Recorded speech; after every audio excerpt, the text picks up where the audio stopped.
Assalamualaikum warahmatullahi wabarakatuh. Ini jawab salamnya semangat amat ini. Puasa apa enggak ini? Alhamdulillah. Alhamdulillah wassalatu wassalamu ala Rasulillah Sayyidina Muhammadin. Allahumma salli wa sallim wa barik alaihi ibni Abdillah wa ala alihi wa sahbihi wa mawalah wa man tabi'ahu ila yaumil qiyamah wa la hawla wa la quwwata illa billahi amma ba'd.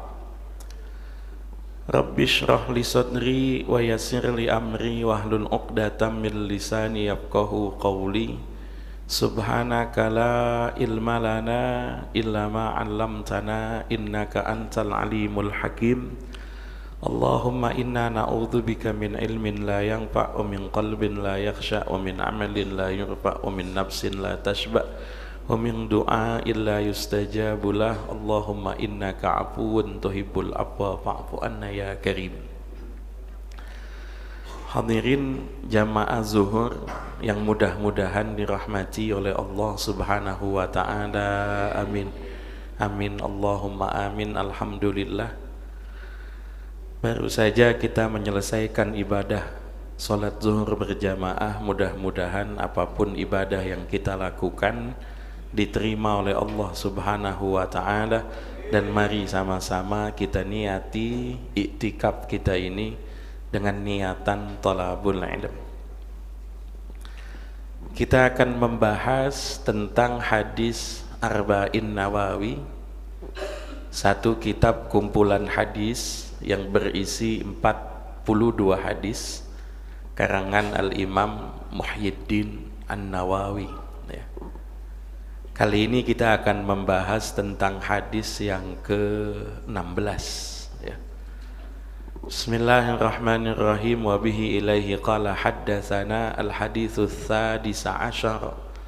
Hadis yang ke-16 an Abi Hurairah, diriwayatkan dari sahabat Abu Hurairah radhiyallahu anhu, semoga Allah meridhoinya, qala, ya berkata, Sa'ala bertanya, rajulun seorang laki-laki, an nabiyya pada Nabi Muhammad sallallahu alaihi wasallam, faqala, dia berkata kepada Nabi, ausini ya Rasul, berikanlah aku nasihat, berikanlah aku pesan, berikanlah aku wejangan.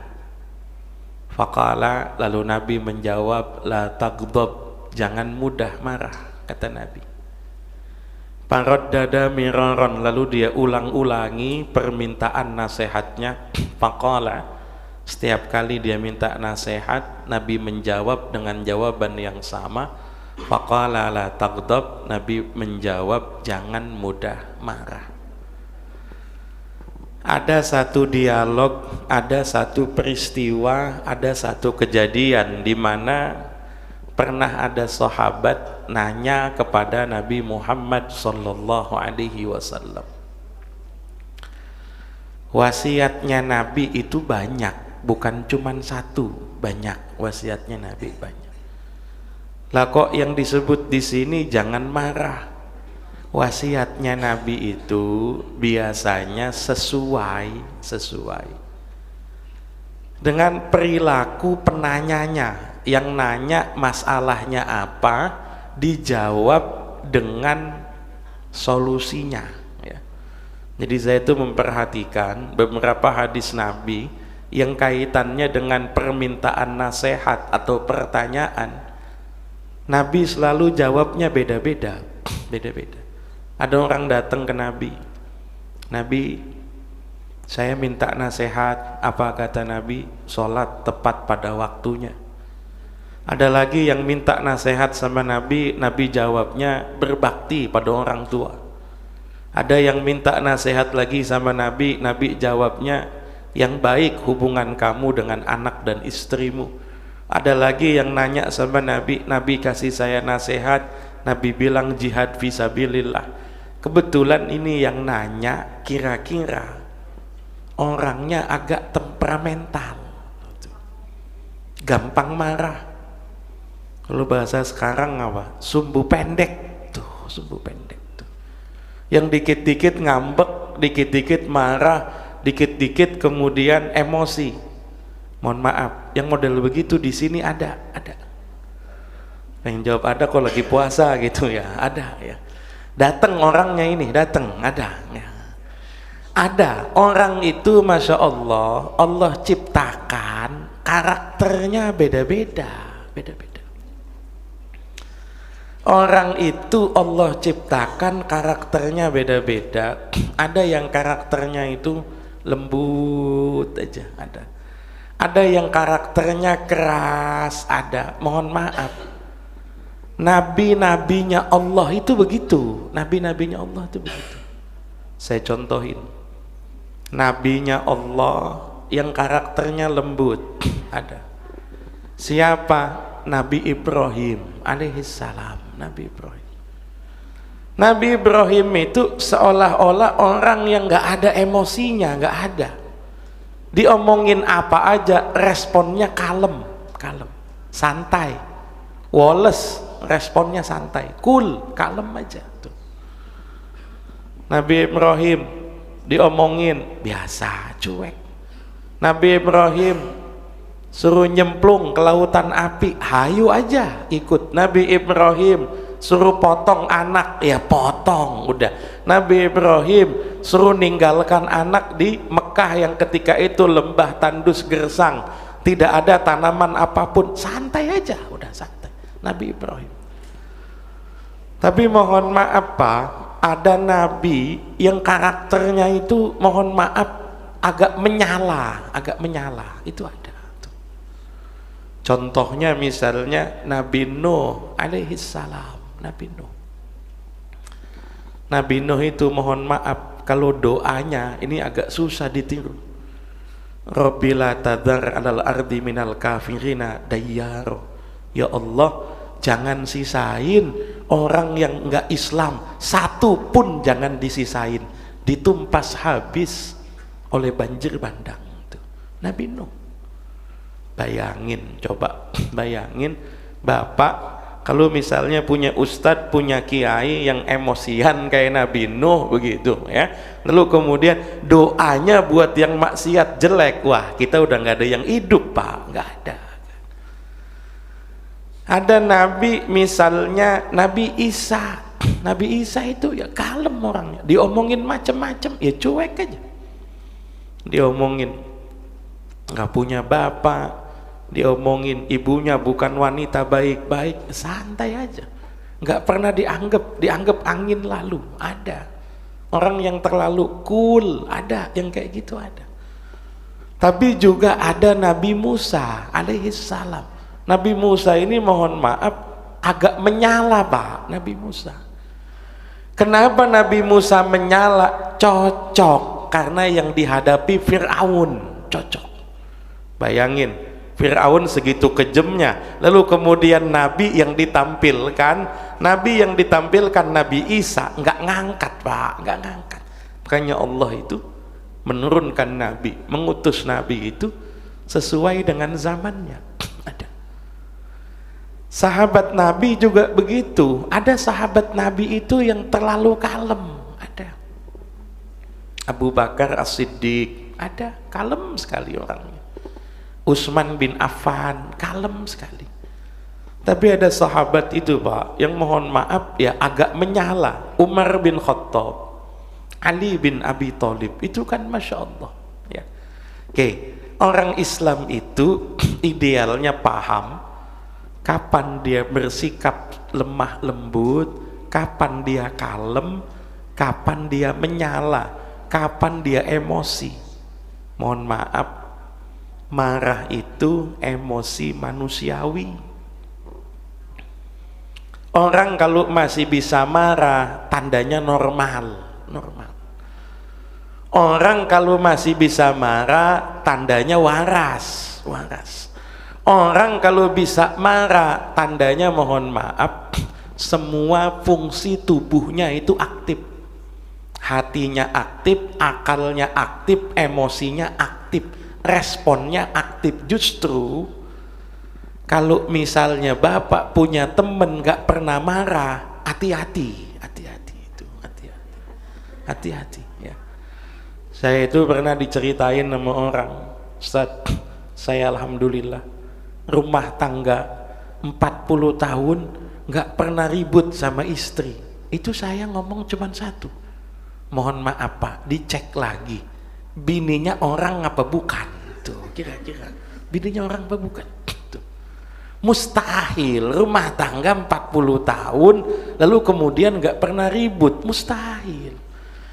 Emosi itu wajar, emosi itu normal, emosi itu manusiawi. Yang salah itu mengekspresikan emosi, ini yang salah. Mohon maaf, kita punya yang namanya perasaan, punya yang namanya hati, punya ya. Emosi-emosi yang ada di hati itu kadang-kadang ada yang perlu kita ekspresikan, ada yang cukup disimpan dalam hati. Ada. Contoh misalnya ya, Bapak alhamdulillah dapat nikmat, seneng. Dapat nikmat seneng itu diekspresikan, karena dapat nikmat seneng berbagi. Dapat nikmat seneng sujud syukur, misalnya contoh orang main bola ya, ngesut gol, selebrasi, itu dia gembira dalam hati, emosinya diekspresikan. Tapi kan ada orang seneng tapi diem-diem aja, ada.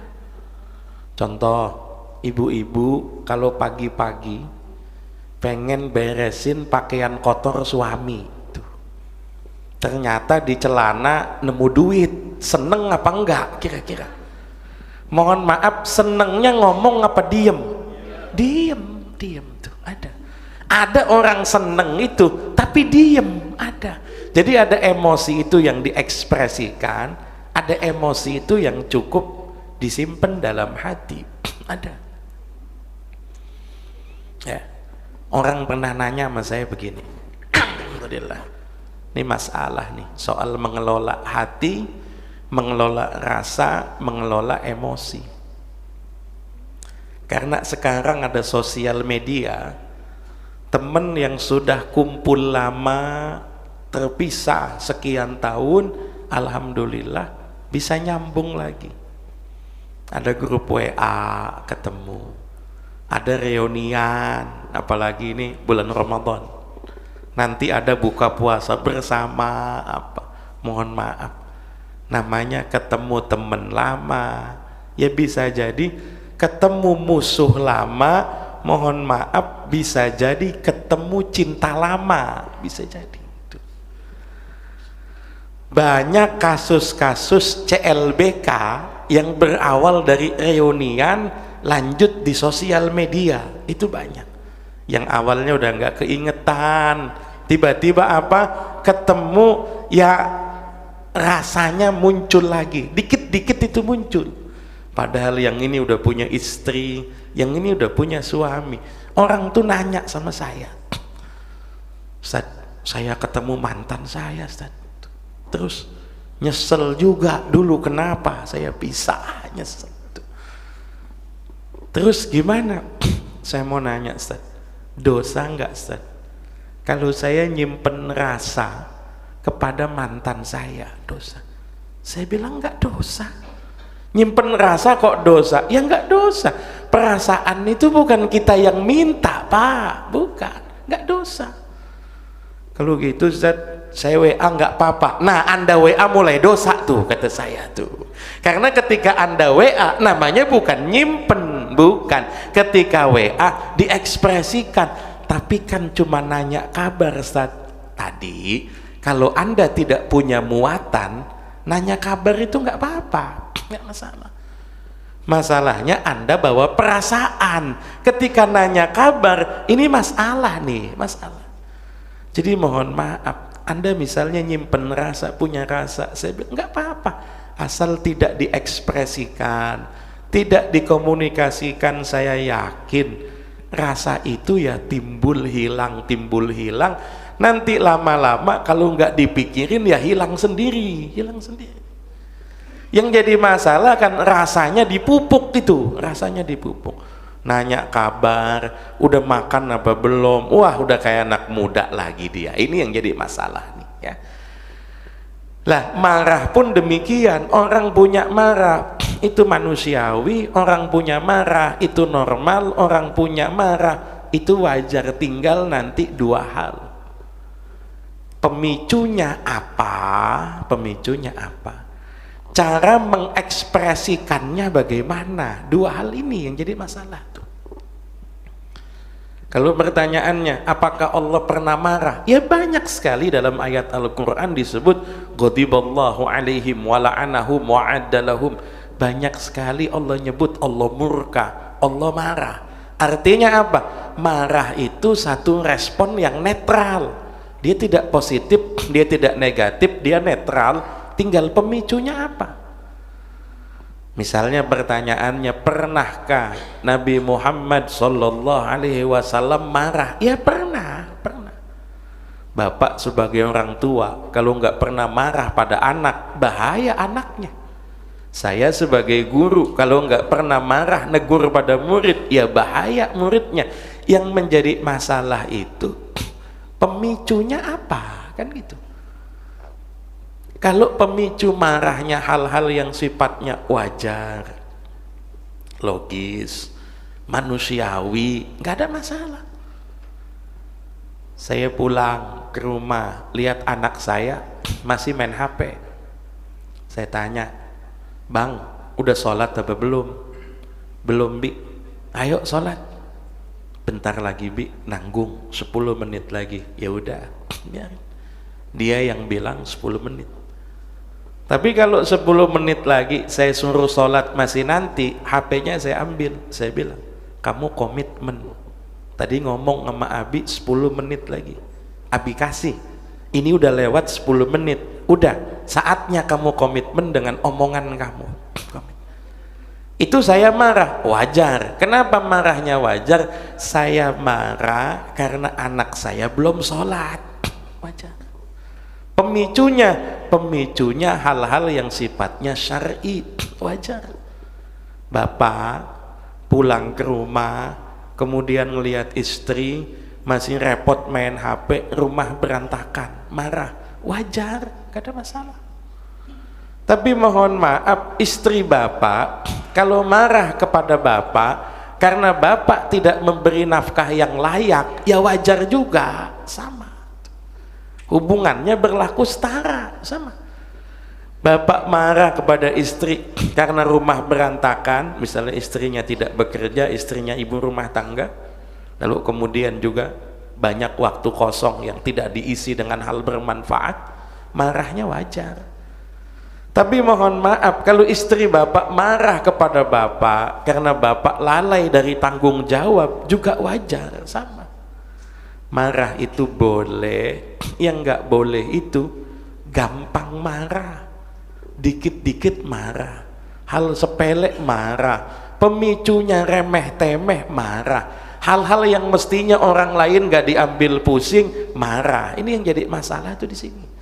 Jadi pertama yang perlu jelas kalau orang mau marah, pemicunya memang hal-hal yang wajar bikin orang marah.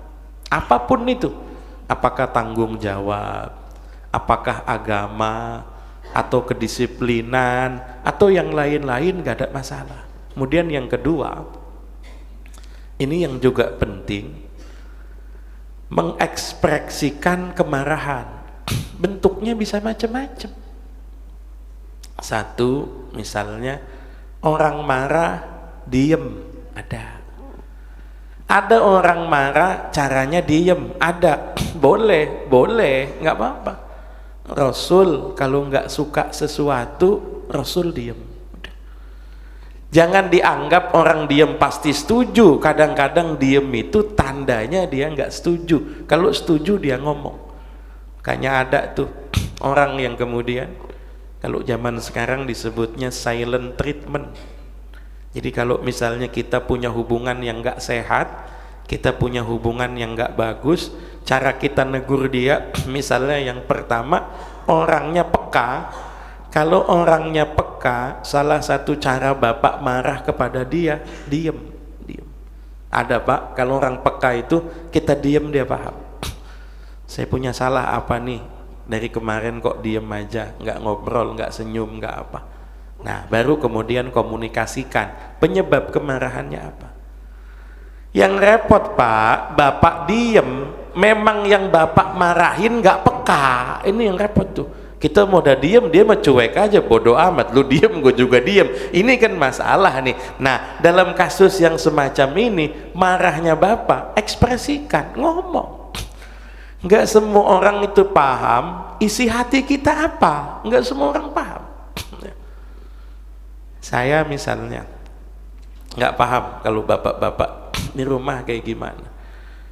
Saya itu apa namanya, kadang-kadang kalau cepet-cepet ada jadwal ngajar, ada jadwal apa, ngambil baju dari lemari begitu, kebetulan yang dicari yang di bawah, ngambil aja.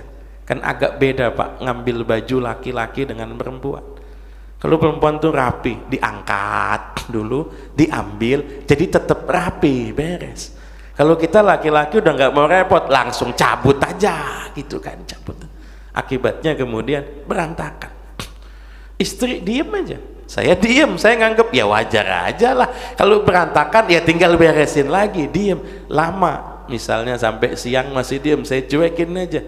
Ngomong, saya tuh lagi marah loh. Kenapa marah? Saya bilang, ini karena ya ngomong. Kalau kamu nggak ngomong, saya nggak paham. Saya bilang gitu, ya. Jadi ada hal-hal yang misalnya kalau bapak marah, supaya orang itu tidak mengulangi lagi kesalahannya, bapak kemudian ngomong. Oke, ngomongnya agak naik dikit oktav nadanya, boleh, nggak apa-apa. Bab kadang-kadang ada orang yang kalau diomongin biasa itu nggak merasa ditegur, ada. Tuh. Kemudian nada suaranya agak naik, otot lehernya agak tegang, rahang wajahnya agak mengeras, ya nggak masalah. Nah, ya. Tapi tadi ya, tidak boleh melakukan kezoliman, tidak boleh. Marah itu boleh. Saya ditanya misalnya, Ustaz, boleh nggak guru marahin murid? Boleh, saya bilang. Marahin, ya tegur-tegur. Murid punya kesalahan, punya, tegur-tegur. Tapi tadi, tidak boleh melakukan kezoliman. Kamu ini gimana sih? Kok nggak ngerjain tugas? Boleh. Saya sudah ngomong berkali-kali masih nggak didengerin, boleh. Tapi yang nggak boleh itu kalau dia mulai menghina, dasar bla bla bla. Nah ini nggak boleh tuh. Ketika ada unsur penghinaan, ada merendahkan orang lain, mengucapkan kata-kata yang tidak pantas, mengucapkan kata-kata yang kotor, memaki orang lain, ini nggak boleh. Kalau marah boleh, nggak apa-apa.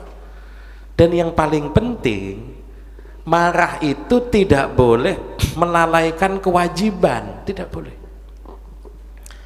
Ada seorang istri nanya kepada saya, Ustaz, boleh nggak saya sebagai istri marah kepada suami? Saya bilang harus bu, harus. Ibu marahin suami harus kalau ibu melihat ada hal-hal yang tidak pas yang ada pada suami ibu, marahin aja. Ustaz, katanya kalau istri marahin suami, istri yang nggak nurut. Lo kata siapa? Tuh. Sayyidah Aisyah itu pernah negur Rasul kok, pernah. Sayyidah Fatimah itu ya pernah negur Sayyidina Ali, pernah. Patokannya sederhana, komunikasikan saja, nggak masalah. Tapi saya bilang, Anda marah boleh, tapi kewajiban jalankan, tetap. Saya kalau ngomong sama istri, saya ngomong, kamu kalau marah punya komplain sama saya ngomong, tapi bikin kopi pagi hari tetap jalan. Saya bilang tetap. Ya, seandainya nggak puasa ya, kadang-kadang loh ini kok biasanya ada kopi, nggak ada tuh. Kemudian saya tanya, nggak ada kopi, lagi marah nih begini. Saya bilang bikinin kopi dulu, nanti sambil ngopi saya dengerin kamu ngoceh apa, nggak masalah itu. Jadi itu yang paling penting. Anda marah boleh marah, tapi kewajiban jangan kemudian dilalaikan, jangan. Namanya di lingkungan kerja, mohon maaf, gesekan pasti ada, pasti. Ya. Karena kita satu sama lain menjadi ujian bagi yang lain, pasti itu ya. Kita dihadapkan sabar, toleran, bisa memahami, bisa menghargai. Tapi yang repot, kadang-kadang kitanya bisa mahamin, dianya nggak bisa mahamin, kan gitu. Anda misalnya marah, silakan, nggak ada masalah. Anda emosi, hak Anda. Tapi Anda emosi tidak boleh zalim, tidak boleh. Anda emosi tidak boleh memaki. Anda emosi tapi tetap harus melakukan kewajiban. Yang terakhir, bagaimana kalau kita marah sekali, yang kadang-kadang kita nggak bisa mengendalikan diri. Orang itu kan Masya Allah, kalau marah, mulutnya kebuka, berapa banyak ucapannya yang kemudian dia sesali oleh dia. Berapa banyak itu kalau habis marah kemudian nyesel, coba tadi nggak ngomong begitu. Mulut ini kok gampang banget ngomongnya. Tuh. Mohon maaf, berapa banyak terjadi perceraian hanya gara-gara emosi. Berapa banyak putus hubungan silaturahim hanya gara-gara nggak sanggup mengendalikan emosi. Maka Nabi kasih pelajaran pada kita. Kata Nabi, kalau Anda sudah marah sekali, kalau bisa diem, diem. Marah nih, diem. Nah, marah kita diem itu lebih bisa menjaga hubungan dan menjaga hati kita. Yang jadi masalah Pak, hubungannya terjaga, hati kita terjaga, tapi tubuh kita yang kemudian gak kuat nerima tubuh kita. Berapa banyak nahan marah, nahan emosi, ujung-ujungnya stroke. Berapa banyak? Berapa banyak yang nahan marah, nahan emosi, pembuluh darah pecah. Berapa banyak? Kalau kira-kira kita nggak bisa nih, misalnya kita terpaksa mengekspresikan, satu kali saja kata Nabi, pergi, tinggal. Kita marah sama orang nih, kalau kita masih berada dalam satu tempat TKP lokasi yang sama, ini emosi kita menyala-nyala terus, nggak bisa diredakan, nggak bisa didiamkan, nggak bisa. Caranya salah satunya ada yang pergi, salah satunya. Kalau dianya yang nggak mau pergi, sayanya yang pergi. Dengan satu sama lain nggak ketemu, itu bisa evaluasi tuh. Duh, nyesel tadi kok keluar omongan begitu. Oh, meskipun tetap ego kita pasti ngomong dia yang salah sih, tapi gue juga kelewatan ngomongnya, misalnya. Dan yang paling penting lagi, ya, tenangkan diri. Salah satu caranya, kata Nabi Muhammad SAW, salah satu caranya adalah dengan cara wudhu, kata Nabi. Jadi kalau Bapak marah, Bapak tinggalkan tempat, Bapak wudhu. Ya. Kalau misalnya udah wudhu, emosi masih menyala juga, kebetulan ada waktu luang, pakai sholat. Sholat apa Ustaz? Bebas. Kalau udah di masjid ya tahiyatul masjid, bisa sholat tasbih, sholat hajat, sholat yang lain-lain bebas. Pokoknya dipakai sholat. Ustaz, saya udah sholat Ustaz, tapi emosi masih tinggi juga. Baca Quran, baca Quran. Seayat, 2 ayat, 3 ayat, 4 ayat. Ustaz, sholat udah, baca Quran udah, tapi dalam hati dendam ini masih tinggi. Saya masih murka sama dia, masih dendam kesumat. Oke, tubuh Anda lelah, istirahat, tidurin.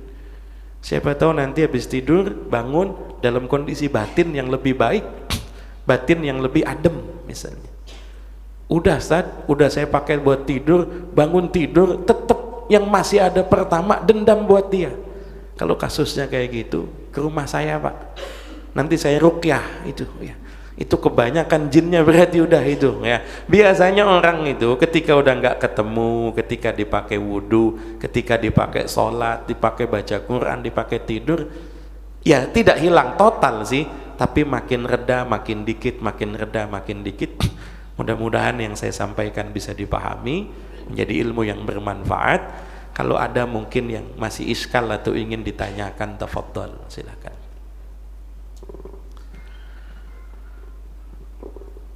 Kalau tidak ada, sama-sama kita tutup dengan doa. Sebelum doa kita istighfar 3 kali. Astaghfirullahalazim Astaghfirullahalazim, astaghfirullahalazim. Bismillahirrahmanirrahim. Alhamdulillahi rabbil alamin, hamdan yuwafi ni'amahu yukafi mazidah.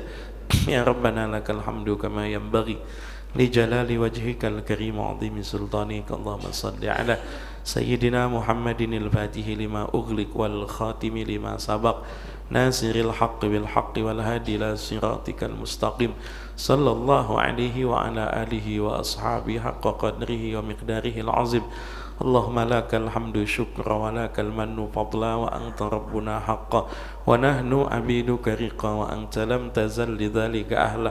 Allahumma ya muyassira kulli asir wa ya jabira kulli kasir wa ya sahiba kulli farid wa ya mughniya kulli faqir wa ya muqawwiya kulli dha'if wa ya ma'mana kulli makhib yassir alaina kulli asir fataysirul asir alayka yassir. Allahumma ya man la yahtaju lal bayani wa tabsir hajatuna ilaika kathir wa anta alimun biha basir wa khabir. Rabbana hab lana min azwajina wa dhurriyyatina wa talamidhatina qurrata a'yuni waj'alna lil muttaqina imama. Rabbana hab lana minas salihin. Rabbana atina fid dunya hasanah wa fil akhirati hasanah wa qina adzaban nar. Sallallahu Sayyidina Muhammad wa ala alihi wa sahbihi wa sallam. Da'wahum biha subhanakallahumma wa tahiyyatuhum biha salam wa akhiru da'wahum alhamdulillahi rabbil alamin. Assalamualaikum warahmatullahi wabarakatuh.